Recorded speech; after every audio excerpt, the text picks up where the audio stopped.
За бүгдэнд нь өдрийн мэндийг хүргэе. Намайг Тулгай гэдэг Маршал Английн сургуулийн төвийн багш захирал үүсгэн байгуулагч, цэвэрлэгч, за бүгдийг нь хийдэг хүн байна. За тэгэхээр өнөөдрөөс эхлээд би нэг 3 дугаар дарааллаад та бүхэнд ерөнхийдөө англиг хэрхэн сурдаг вэ? Яаж сурвал илүү хялбархан, илүү зугаатай аргаар сурах вэ гэсэн нэг жижигхэн зөвлөгөөнүүд өгнө. Энэ зөвлөгөөнүүд маань нэг тийм нийтлэг асуудал тулгарсан хүмүүст аюул их тус болно гэж бодож байна. Манайхан ерөнхийдөө англи сурахад 2 асуудал аюул том асуудал болдог. Эхнийх нь болохоор яг нэг дунд тавцаа төвшөнд очичоод тэгээд тэр чигээр ерөөсөө дээшээ ч хүү доошоо ч хүү ингэ сайж идэх ч юм ууддаг ч хүү гацчдаг нэг хэсэг байдаг. Хоёр дахь нь болохоор юмыг сонсоод кино үзээд хүнтэй яриад ярьж байгаа сонсож байгаа бүх юмыг ойлгоод байгаа мөртлөө өөрийгөө илэрхийлж чаддаггүй. Эсвэргээр ингээд ярьж чаддаггүй яг ингээд гацчдаг тийм хүмүүс байдаг.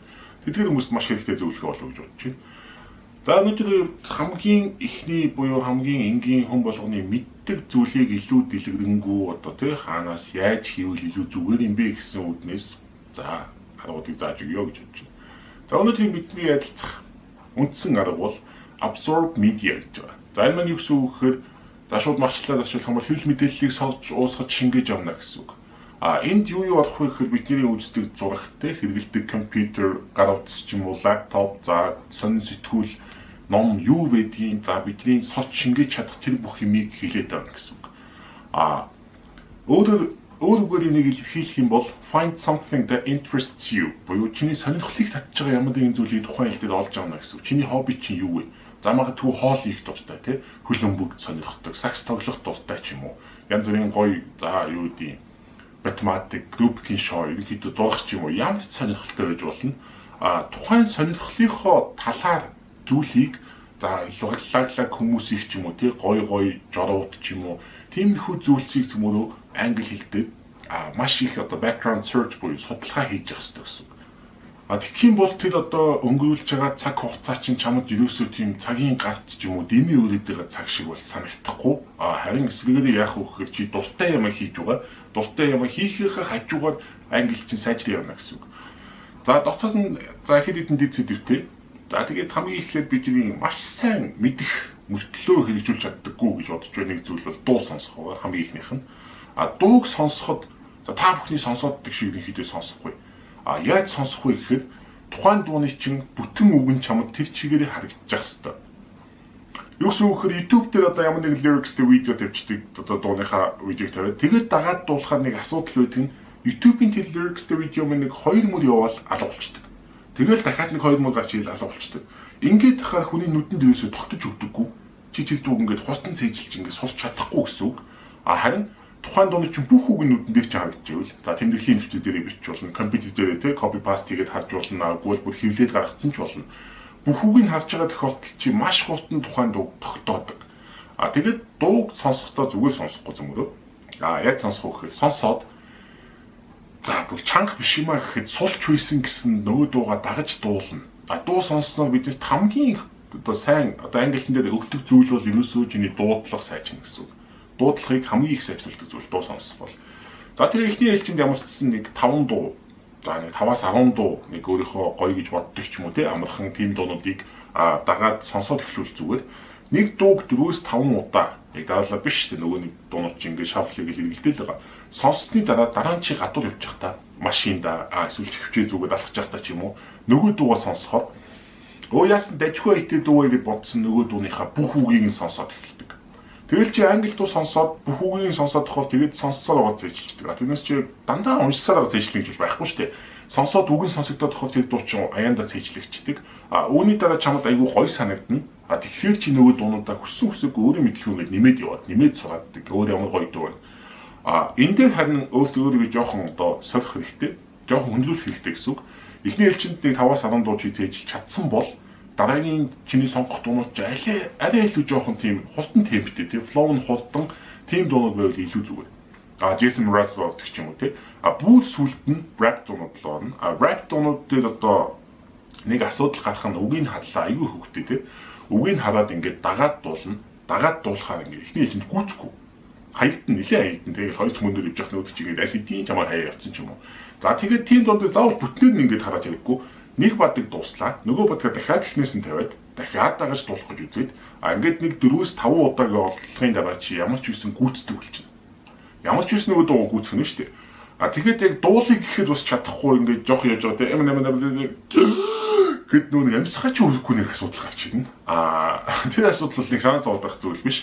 Дараа нь мөн л адилхан нэлээд хэдэн удаа тэгж үгийг харж дагаж дуулах гэж оролцсныхоо дараа үгийг харахгүйгээр нөгөө дуугаа сонсоод үзэхээр rap дууны за ябаж нэг бадгийн те бүх үгийг нь чи сонсоод эхэлдэг. Rap дуу шүү.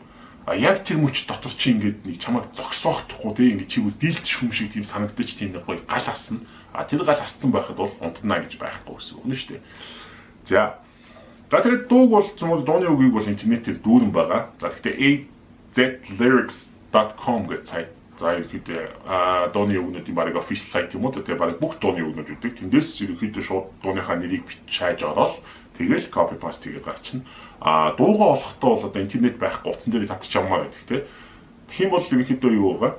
Мэдээж YouTube-с татдаг янз бүрийн аппликейшнүүд бол байгаа утсан дээр компьютер дээр бол ерөөхдөө convert гэж шууд Google-ээс хайхад болно. За description дээр бүгдийг нь сайхан тайлбарлаад бичиж өгч чинь. За хоёрдугаарх нь Давидын дараагийн мэдчих хэвээр зүйл бол мэдээж кино үзэх гэж ярьдаг. Киног яаж үзэх үү, ямар кино үзэх үү гэдгийг маш сайн мэдчих хэвээр. Тэгэхгүй бол зүгээр л кино үзээд байвал тэгэл зүгээр л кино үзээл гэсэн үг тийм. За тийм учраас нэгдүгээрт нь заавал чиний үзэж байгаа кино чи ерөнхийдөө sitcom буюу олон ангитай тийм энгийн сэдвтэй кино байх ёстой. Яагаад вэ гэхээр зүгээр нэг ангитай кино үзээд байхад юм сурахгүй биш сурна, ойлгохгүй биш ойлгоно. Тэгэхдээ нөгөө нэг бидний үзэх боломжтой биднэрт хамгийн их үзэгдэг, таалагддаг нэг ангитай кинонууд маань ихэвчлэн дандаа тийм нөгөө нэг лаг сэдвийн хүрээнд байдаг болохоор эсвэргээр жүжигчт нь өөрсдөө бас нөгөө нэг дүрдээ ороод жоохон тийм одоо хот яриатай болчихдаг тийм сүртэй тийм яриатай болчихдаг. Тэгээд бид нар одоо тэрийг хараад ингээд тэрнээс юм сураад байх юм бол тэгээд ерөнхийдөө англи хэлд чинь тийм сүр хийх юм байна тийм taking it I will find you and I will kill you гэдэг. Тиймэрхүү фактуудыг сураад явчихна гэсэн үг. Тийм учраас sitcom бол маш энгийн. Одоо Friends, How I Met Your Mother, Big Bang Theory ч юм уу тийм. За тэгэхээр олон ангитай кинонууд хэд хэдэн даваа талтай. Нэгдүгээр нь нэг ангийн ерөнхийдөө юм sitcom модныг үсрээл 20 минут. Тэгэхээр өдөрт бол 20 минут гарах зав бол хүн болгонд л байгаа. За өстой 0-д сууж исэн ч гарах чадна тийм үү. Нэг ангитай кино бол цаг 30-аас 2 цаг гэхээр бас жоохон хэцүү шүү дээ. Яг ингээд төвлөрөөд кино үзэхэд бол урт хугацаа. За хоёрдугаарх нь энэ киногаа заавал сабтайтлтай үзнэ. За доор нь цөмөр англи хадмалтай нь үзнэ гэсэн үг. Хадмалгүй үзэхээр чи сурч байгаа тохиолдолд нөгөө хүмүүсийн яриа чиний чихэнд юус наалтахгүй. Яг нэг үг үгээр нь барьж сонсч чадахгүй гэсэн үг шүү дээ. Мэдхгүй ч гэсэн үг үгээр нь барьж сонсно гэдэг маань маш чухал байдаг. Тийм учраас заавал англи хадмалтай үзнэ. Хадамлаа уншаад сонсохоор нэг ч үг чихний чи хажуугаар өнгөрөхгүй. За тэгээд чиний сонсголыг сайжруулах хамгийн сайн арга бол ерөөсөө уншингаа сонсох байдаг. Тэгээд энэ арга хэрэгтэй гэсэн үг. За гуравдугаар зүйл нь sitcom дээр за бодож мөр Friends гэдэг бодъё л да. За Friends гэсэн series маань нийтдээ 10 season тийм. За тэгээд нэг season-ыг 24-өөс 25 ангитай. 240-өөс 250 анги Friends үзээд дуусахаар юу болох вэ гэхээр тэр бүх хугацаанд цөмөрөө гол дүрийн 6 хүн маань та нарт яг л та нарын найз шиг гэр бүлийн гишүүн шиг чинь урт хугацааг чамтай ярьж өнгөрүүлнэ гэсэн үг. Тэгэхээр сүултээ бүр ингээд даслалчдаг, хоолой амар гоё дотн танил болчдөг. Тэгэхээр тэр хүмүүсийг чи сүултээ сабтайтлгүй тэдгээр хүмүүсийн ярьж байгаа зүйлийг маш сайн сонсдог болчихно. За үгийг мэдэхгүй бол ойлгохгүй маяг гэхэд ямар ч байсан үг бүрийг нь сонсдог болчихно. За нэг туслах жүжигчд орж ирээл хажуугаас нь юм ярихад магадгүй чихний чи хажуугаар өнгөрч магадгүй. Гэхдээ нөгөө гол дүрийнхаа зураг сонсоолаа. Ингээд хүний ярианд дасах нь ямар давуу тал өгөх вэ гэхээр чи тэндээс нэгдүгээр catchphrase болж байгаа. Catchphrase гэдэг нь одоо Монголд хүний аягүй их хэрэгэлдэг тийм сул үгнүүд байдаг тийм. За тийм үгнүүдийг хэлдэг. За англинд ямар catchphrase-үүд ямар үед хэрэглээд вэ? Энийг би заавал орчуулах шаардлагагүй мэт гэдэг маш сайн мэдж байгаа. Тэгээд зөвхөн сул үг гэсэн үг нь шүү дээ. Хоёрдугаарт өөрийн гэсэн тийм ярианы стилтэй болно. Яг шууд одоо чи англиар ярих гэхээр ингээл Монгол одоо чи монголоор ямар характертай вэ те ямар темпээр ярьдаг хүн яг энэгээр нэг үгүй хүн хэлээ солиход хүний характер ч гэсэн солигдож үүдэг гэсэн судалгаа байдаг. Тийм учраас чи ч гэсэн өөрийн гэсэн тийм ярианы стилийг олж авна гэсэн үг. За тэгээд кино ханаас яаж олж үзэх вэ гэхээр болж өгвөл цөмөрөө те аль бие ёсны нэмийг аль бие ёсоор нь хөөцсөний хөөцсөн Netflix-ийн аккаунттай болчихвол маш зүгээр байна. За сарын $10 төлөөд найзтайгаа хуваагаад ч юм уу те агуулж болох бах. Үнэхээр боломжгүй бол 18 нас хүрээгүй олон улсын карт байхгүй ч юм уу. Тийм байх юм бол fenglish.ru гэж сайт байгаа. fenglish.ru гэж сайт байгаа. За Оросын жоохон хулгай сайт гэх юм уу. Тэгсэн ч гэсэн яг дотор нь байгаа контент бол Netflix-ээс нэг дутаад байхааргүй маш сайн кинонуудтай, олон ангитай кинонуудтай. За нэг баг зэргийн орц хэлний мэдлэг хэрэгтэй. Тэрэн дээр нь ямар менюн дотор нь фильми, за тэгээд драма гэсэн тийм хоёр үг байгаа. Мэдээж ч юм уу драма гэдэг үгийг сонгож оронгуудаа олон ангитай кинонд шууд утаснаас интернет байхад сабтайтлыг үзчихнэ гэсэн үг нь шүү дээ. За ингээд одооноос өнөөдрөөс эхлээд ямар нэгэн заавал ситком байх шаардлагагүй олон ангитай тийм нэг кино эхлүүлмээр. Ингэснээр чиний сонсгол, яриа, зэрэг маш сайжилж явдаг гэсэн үг нь шүү дээ. Сүүлд нь нөгөө нэг тэр олон ангийг үзээд тэр нь тохиолж исэн тиймэрхүү ижилттэй зүйл чамд тохиолдлоо гэхэд чи өөрийн мэдлэг нөгөө кинонд гарч ирсэн реакцийг уулга алж исэн тэр экспрешнийг гаргаад хэлж исэн үгнүүд нь чамд санагддаг гэсэн. Ингээл сурчдаг. За 3 дахь нь би өчигдөрхөө олж мэдлээ. Саяхан уцаа авахаас сууж исэн чинь нэг юм дөрвөлчин улаан өнгөтэй голтоо нэг юм гурвалжин логотой нэг юм байна. Юу юм гэсэн чинь нэр нь YouTube гэж юм. За тэгэд өө чи ямар сони аппликейшн өгöd ороод үзлээ. За тэгсэн чи дүүрэн видео гэж. За чи хэрвээ өөрийгөө штэ. За би үнэхээр амар завгүй хүн өстө тий Монгол улсын барыг хамгийн завгүй хүн баг. Надад тэгэж цагийн кино 20 минутын кино үзэж за байдаггүй гэх юм бол энэ яг чамд зориулсан аппликейшн хэлээ гэсэн. Тэгэхээр 5 минут 3 минут тухайн YouTube дотор цөмөрөө яг жинхэнэ түрүүний хэлсэн өөрийн чинь сонирхлыг татдаг тэр гоё видеонуудыг олж үзэж эхэлнэ гэсэн үг. Тэгээд YouTube дээр цөмөрөө нэг юм байт юм билий. Баруун дэд болонд нь байснуу да нэг юм 3 цэг байдаг. Тэгээ би надад юун цэгнүүд юм бол гэдэг ингээд дарсан чинь дотор нь ингээд CC гэдэг үсэг байж гин. Captcha гэдэг зэрэг бичсэн мөлий. Ингээд дарсан чинь шууд зүгээр нөгөө нэг бидний үзэж байгаа бичлэг маань сабтайтлтай болсон. Воо. Юусоо танаас тийм сабтайтлтай видео шаардлагагүй болсон байх нь шүү дээ. За тэгээд за хөлбөмбөгөө үзсэн үү, хоолны нэвтрүүлэг үзсэн үү, за нөгөө нэг влогнууд үзсэн үү, влог одоо англи Америк влог зөндөө байгаа. Америкийн 18-аас 30 насны хүмүүсийн бараг 70% нь ютубер байт юм билээ. Тэгэхээр зүгээр л ингээд өөрт ямар нэг юм өгөхгүй зүйлийг чи дуртай байж болно. Гэхдээ чамд ямар нэг өгөхгүй зүйлийг ингэж харж үзэж цаг алдснаас яг өөрийнхөө дуртай юмыг бас дээд нь чамд юм өгж байгаа зүйлдер ингэж хамт цагийг өнгөрүүлэх маш үр дүнтэй болно. Миний зүгээс номер 1 санал болох зүйл бол Got Talent. YouTube дээр цөмөр America's Got Talent, Britain's Got Talent ч юм уу те. За ямар нэгэн англиэр ярьдаг улсын Got Talent-уудыг үзэхээр биднэрт маш их юм өгнө. Яагаад вэ гэхээр одоо жишээ нь би оролцогч гэж бодъё л доо. За би орж ирлээ. Тэгээд та бүхэн шүүгч. Хамгийн түрүүнд юу хийх вэ гэхээр би өөрийгөө танилцуулна. Би өөрөө бэлдснээрээ өөрийгөө танилцуулаад дараа нь та бүхэн надаас миний талаар асуултуудыг асууна. Маш олон бичлэг үзэхээр чи маш олон янзаар өөрийгөө танилцуулж хүний талаар маш олон асуултуудыг асууж сурна. Энэ бол англид сурж байхад хамгийн нэг номерч хэрэгтэй зүйл байдаг. Өөрийгөө танилцуулах те. Тэгээд өөрөөсөө асууж байгаа асуултанд хариулахдаа бэлдэх, бусдаас асуулт асуух гэсэн үг.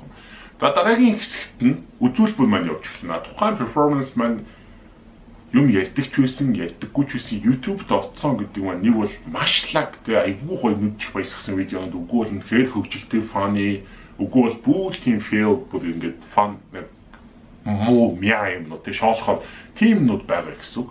Тэгэхээр ямар ч байсан чамайг өөдөөхгүй нэг 2-3 минут өнгөрнө. Тэр үзүүлбэр дууссаны дараа нөгөө нэг шүүгчд маань буюу та бүхэн сэтгэлээ хэлдэг. Тэр сэтгэлээс юу сурах вэ гэхээр цөмөрөө нэг бол хүнийг тусдал магтаж сунна, үгүй бол байхгүй болтол нь болцсон. Энэ бол хүнд хамгийн хэрэгтэй хоёр чадвар зөв. За ялангуяа манай монголчууд би ч гэсэн тэг хүм уулах амар дуртай. Тэгээд англиар ч гэсэн би хүм уулмаар байна. Одоо Got Talent үзсээр байгаа чаддаг болцсон. За хамгийн сүүлд ингэж хэлэхэд. За ажиглаа би нэг сурагчтайгаа нэлээд ажилт юм л та завсарлага марсалгаан дээр ингээд маань нэг сурагч уцаа олж байна Facebook олчихсон. За ингээд Facebook дээр ингээд гүйлгээл. За ингээд юу үзчихэд тийм болтоо гэж би ингээд сонирхол гарынхны хөтөлбөрийг ажиглав. Тэгсэн чинь тэр бараг 5 минутын хугацаанд хэдэн майл, бараг хэдэн километр, бараг 2-3 км ингээд гүйлгэж байгаа. Тэр хүүхдийн нийт амьдралын scrollцсон тэр distance буюу зайн яг алхсан зайнаас нь бараг хамаагүй урт байгаа шүү. Амар их гүйлгдэг юм билээ. Ямар нэгэн гоё юм нууцсан байт юм байх гэж би ойлгосон. Юм хайж байгаа юм шиг л ингээд гүйлгэдэг юм билээ. За тэгэхээр Ямар нэгэн social network цөмөрөө тийм addicted байж болно. Одоо их хүмүүс л угаас дончихсон тийм social тийм сувгаас хараад болчихсон байгаа. Харин тухайн зүйлийг ч гэсэн эсвэргээрээ эргүүлээд уруулаад чи өөртөө ашигтайгаар ашиглаж болно. Яг хөө гэхээр social сувгуудаа чи ядаж дунд нь ингээд миксер англи юмнууд гарч ирдэг болох хэрэгтэй. Тэхийн тулд дагах гой пэйжүүд дүүрэн байгаа. Одоо жишээ нь миний хамгийн дуртай гэх юм бол Language Nerds гэдэг байгаа. Хэрвээ та хүмүүсийн мууд дуртай те prank үзэх дуртай бол Big Dolls TV, That Was Epic ч юм уу те. За гой үг сонсч урам авдаг бол Inspirational Quotes, WordCube, 8 Facts сонирхолтой фактуудыг сонирхдаг бол те. За тэгээд янз бүрийн юм хийж сумаар байгаа нэг DIY do it yourself гэдэг нь шүү дээ. Тийм их юм хийж сумаар бол 5 minute crafts ч юм уу. Иймэрхүү одоо пэйжүүдийг дагаад, лайклаад, Instagram дээр follow хийгээд, Twitter дээр мөн адилхан follow хийчихэл цөмөрөө нөгөө л нэг хардаг хитэн найзыг чинь зургийн дунд цоо шиг ингээд гоё юм ороод ирнэ. Тэгээд чи social network хурцтай YouTube ч юм уу Facebook ухаад янз бүрийн видео зургийн гоё юм үзлээ гэхэд хизээч бити үзээд уншаад зүгээр өнгөрч байгаа. Заавал дээр нь дарж ороод тухайн comment section-ыг бас харах хэрэгтэй гэсэн. Comment section дээр хамгийн топ дээр нь байгаа одоо олон лайктэй emotion авсан тиймэрхүү комментнууд нь тухайн одоо видеотой, посттой, холбоотой ч байсан, холбоогүй ч байсан маш тийм хөгжилтэй комментууд ихэвчлэн хамгийн их лайкийг авдаг. Тухайн комментыг уншаад чи тэрэн дээр хаахад арах хэмжээний л байх хэрэгтэй гэсэн. Тухайн комментыг уншаад ойлгодог байх хэрэгтэй гэсэн үг нь шүү дээ. Тэхийн тулд мэдээж зүгээр ингээд нэг өдрийн чинь бол болчихгүй. Тэгтэл цөмөрөө багаар явуулаад байхад ямар ч асуудалгүй болчихно. За тэгээд хамгийн үр дүнтэй хурдан арга бол хамгийн эцэст нь хэлэхэд ерөнхийдөө юм унших байдаг. Ном унших, сэтгүүл унших, янз бүрийн мэдээ унших тийм арга байдаг. Энэ бол тэгэхээр яг нөгөөдөлтэйгээ харьцуулахад бол арай жоохон бага фан, тийм чамд одоо кайф өгч юм уу те дуртай хүмүүс юм биш шүү. Зөв ингээм хүмүүс одоо ном уншдаггүй хүмүүст бол жоохон тийм өөдрөгтэй санагч магадгүй.